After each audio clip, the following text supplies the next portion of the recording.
नमस्कार। 13 साल की उस बच्ची के साथ उसी स्कूल में गलत काम हुआ जिसमें वो पढ़ती थी।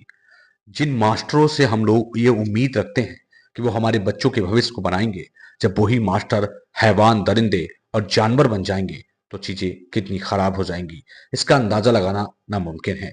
एक मास्टर का जो दर्जा है हमारे समाज में वो बहुत ऊपर है। 13 साल की एक मासूम के साथ मास्टर पहले तो बैड टच करते हैं, उसके साथ गलत नियत से पेश आते हैं, और उसके बाद जब उनकी नियत बर्दाश्त से बाहर हो जाती है तो वह गलत काम पर उतारू हो जाते हैं। आखिरकार क्यों 13 साल की बच्ची को अपनी हवस का शिकार बनाने वाले इन 3 टीचरों का मंसूबा क्या था, इन पूरी जानकारी के साथ एक ऐसे क्राइम के सफर पर मैं आपको लेकर के चल रहा हूं। हम परिवारों के बच्चे पढ़ते हैं और हमारे घरों से बच्चे स्कूल में जाते हैं, और हम ये कल्पना करते हैं कि हमारे बच्चों का भविष्य सुंदर बनेगा और हमारे बच्चे एक सुंदर भविष्य की ओर जाएंगे।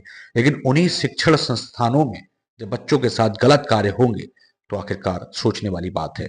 चलिए विस्तार से आपको बताना चाहते हैं। एक माँ ने देखा कि उनकी बेटी स्कूल जाने से मना कर रही है। 3 जनवरी का ये दिन था। जो जानकारी के अनुसार मैं आपको बता रहा हूँ, जो मीडिया रिपोर्ट्स हैं, कि 3 जनवरी को एक माँ अपनी बेटी से कहती है कि बेटा स्कूल नहीं जाओगी, तो बेटी स्कूल जाने से मना करती है। उससे पहले जो बेटी की एक्टिविटी थी, बेटी एक कोने में दुबकी दुबकी रहती थी, गुमसुम सी रहती थी, किसी से कोई बात नहीं करती थी। आखिरकार ऐसा कैसे हो सकता है कि बेटी बात भी कर ले, क्योंकि उसके साथ जो हुआ था वो कल्पनाओं से परे था, वो सोच से परे था। मास्टर जानवर बन गए थे। थूकना उनके ऊपर पड़ता है। ऐसे मास्टरों पर लानत है।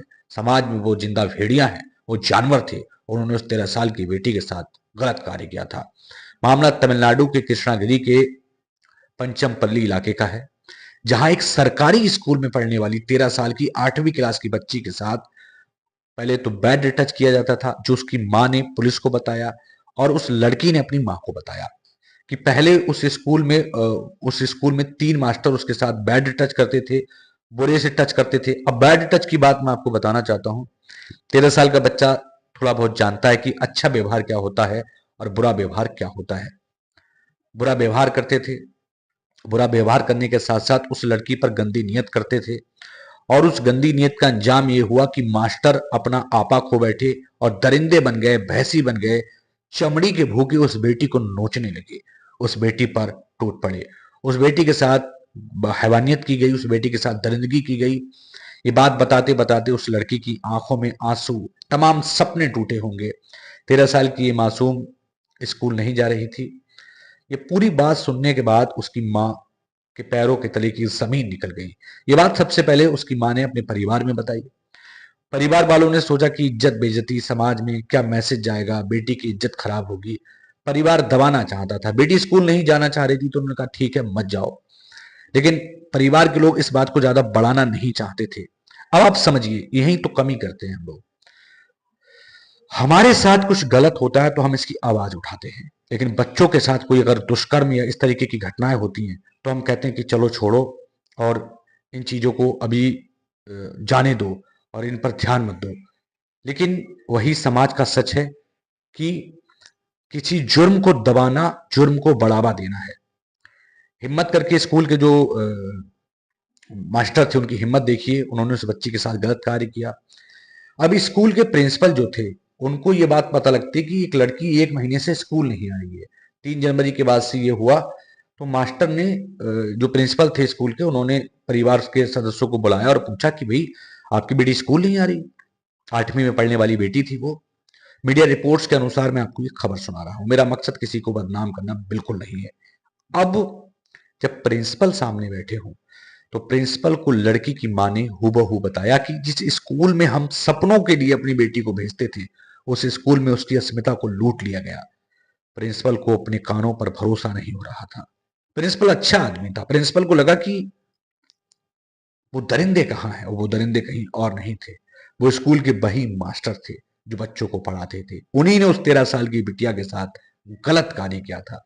इसके बाद प्रिंसिपल उनको सजेस्ट करते हैं परिवार वालों को कि अब आप चिंता मत करिए, अब आप तत्काल पुलिस में जाइए। जबकि प्रिंसिपल का जो रवैया है वो बताता है कि उसकी मानसिकता क्या थी। वो अच्छी मानसिकता का इंसान था, जबकि और आदमी इन चीजों को, स्कूल की प्रतिष्ठा, तमाम चीजें, लेकिन नहीं, बेटी की इज्जत से कुछ बड़ा है ही नहीं। उन्होंने तत्काल परिवार को सपोर्ट किया। उन्होंने कहा आप पुलिस में जाइए। और पुलिस में जाकर के लड़की की मां ने पूरा वाकया बताया। फिर आरोपी जो 3 टीचर थे उनके खिलाफ कंप्लेंट दर्ज की जाती है पॉक्सो एक्ट में। और फिर लड़की का जो है, ये तीनों पकड़े जाते हैं। लड़की का मेडिकल हुआ है। लड़की मेंटली इतनी परेशान हो गई है कि वो किसी से ज्यादा बात नहीं करती है। उस लड़की को मेडिकल ट्रीटमेंट दिया जा रहा है, क्योंकि जिस कंडीशन से वो लड़की गुजरी है वो कोई आम कंडीशन नहीं है। 13 साल की वो मासूम, जिससे कुछ पता नहीं है जमाने का सच क्या है, दुनिया क्या है, दुनिया में जिन मास्टरों पर वह अपनों से ज्यादा भरोसा करती थी वो उसकी इज्जत को नोचले वाले बनेंगे। इन तमाम ख्वाबों के बीच, इन तमाम हकीकतों के बीच उस बेटी के सपनों को नोचा गया। उन मास्टरों ने उसकी अस्मिता से खेलकर इस बात को दिखाया कि आज दानव किसी रूप में भी आपके सामने खड़ा हो सकता है।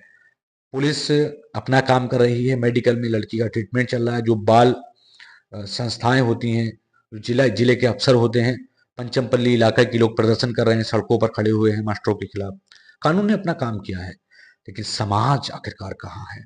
हम आखिरकार किस मानसिकता में जी रहे हैं? हम किस समाज का हिस्सा हैं? यहाँ थोड़ा सा सोचने वाला विषय है। यहाँ चिंता बढ़ती है, यहाँ सवाल खड़े होते हैं, हम क्या समाज को दे रहे हैं? समाज में आज समाज के स्तर पर उन चीजों को रोकने की जरूरत है। आपके बच्चे, आपकी बेटियां, आपका घर तभी सुरक्षित है जब आप व्यक्तिगत स्तर पर अपने कदम उठाएंगे। बच्चों के साथ कोई भी घटना होती है उस मामले को दबाइए मत, क्योंकि आप किसी घटना को दबाकर एक जुल्म को बढ़ावा देते हैं। मास्टरों के खिलाफ कड़ी कार्रवाई की गई है और बेटी को हिम्मत दी जा रही है, क्योंकि बेटी को अभी बहुत बड़ा जीवन जीना है। 13 साल की उस मासूम के साथ इन जानवरों ने तो अपना व्यवहार गलत कर दिया। उस बच्ची के लिए समाज में सुरक्षित माहौल देना अब हम सबकी जिम्मेदारी है। फिलहाल ये जो पूरी रिपोर्ट थी, मैंने एक क्राइम की जो आपको सुनाई वो मीडिया की रिपोर्ट्स के अनुसार सुनाई। आप समझिए जमाने का क्या हाल है। आज के लिए सिर्फ इतना ही। फिर मिलूंगा नई खबर के साथ, नई वीडियो के साथ। तब तक के लिए नमस्कार।